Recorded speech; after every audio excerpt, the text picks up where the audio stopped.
Bonjour, bienvenue au lendemain du conseil du 8 septembre. Hier, c'est un peu le fun parce qu'on a recommencé avec des citoyens dans la salle. Alors, s'il y avait plus d'interaction, disons que les derniers mois ont été assez difficiles et tout le conseil était bien content de renouer avec ses citoyens. Alors, en 4.8, on a donné le mandat au groupe de ressources. En fait, c'est le GRES qui va faire l'analyse de la vulnérabilité de nos sources d'eau. Vous savez, bon, qu'on est alimenté par les esquerres. C'est important que, de façon régulière, on ait des spécialistes dans le domaine qui soient en mesure d'analyser la qualité de notre eau. Mais ce n'est pas juste la qualité de notre eau, mais c'est les intrants dans l'esquerre. Et bon, le groupe de recherche sur l'eau souterraine de l'UQAT, qui est situé à Amos, sont des spécialistes là-dedans. Bon, c'est un montant de 20 000 mais on essaie d'aller chercher une subvention dans le programme des protections des sources d'eau potable du gouvernement. Alors, c'est une excellente nouvelle. On est très content de faire affaire encore avec le GRES. Bon, vous vous souvenez, Nathalie Larouche est devenue notre directrice du développement économique, qui était aussi directrice du tourisme. Alors, on a décidé de déplacer le bureau d'André Dulac à la Maison du tourisme. Ça nous a pris quelques équipements et des ameublements. Alors, on a passé ça hier. La table RH est en train de développer une campagne d'attractivité. Et dans cette immense campagne-là, il y a tout le côté de l'attraction des gens chez nous, sur notre territoire de notre MRC. Et la Ville Amos a levé la main pour pouvoir faire l'appel de projet pour avoir un nouveau site Internet.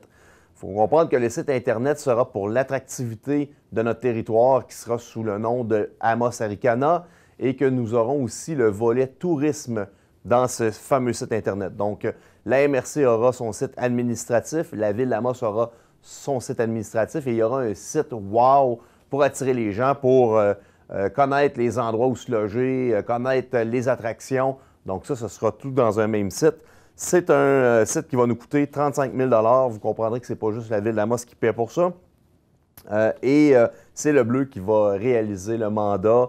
Il est un petit peu plus cher que CC Consultants, mais le pointage dans la grille d'analyse était plus favorable. Alors, on est bien content de faire affaire avec le Bleu pour ce nouveau site qui sera réalisé dans les prochains mois.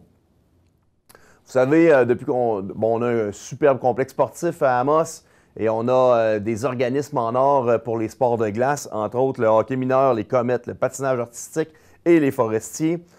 C'est important là, de signer des ententes de collaboration avec ces différents organismes-là pour assurer la pérennité pour quelques années des services qu'on se donne mutuellement.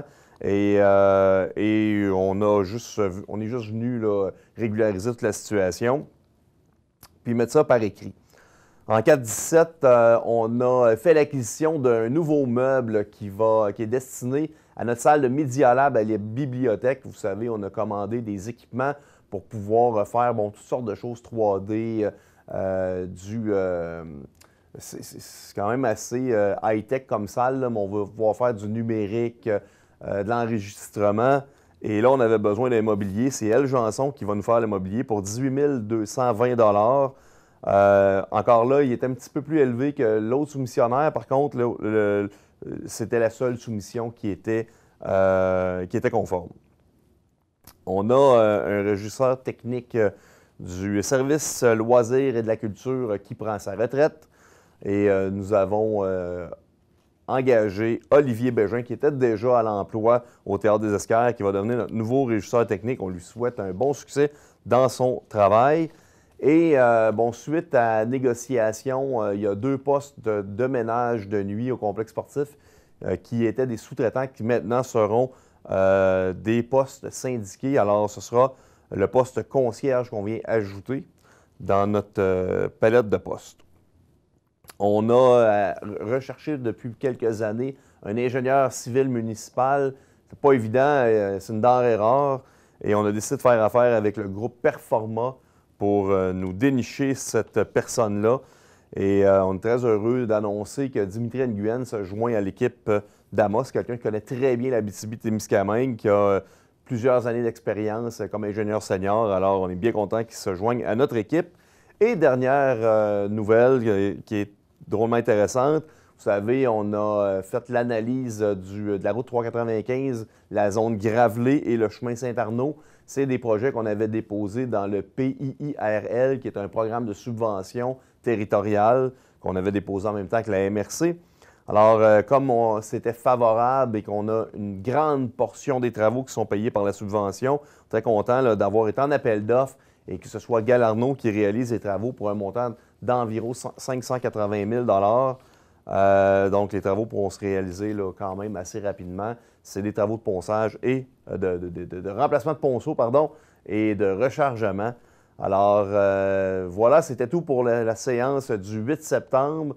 On est de retour à tous les 2 semaines et n'oubliez pas, vous pouvez vous présenter à l'Hôtel de Ville. Ça va nous faire plaisir que vous venez faire votre tour. D'ailleurs, il y avait déjà des personnes qui étaient là, nos habitués, hier soir, et c'est fort plaisant de pouvoir leur parler. Alors, sur ce, je vous souhaite là, une bonne semaine.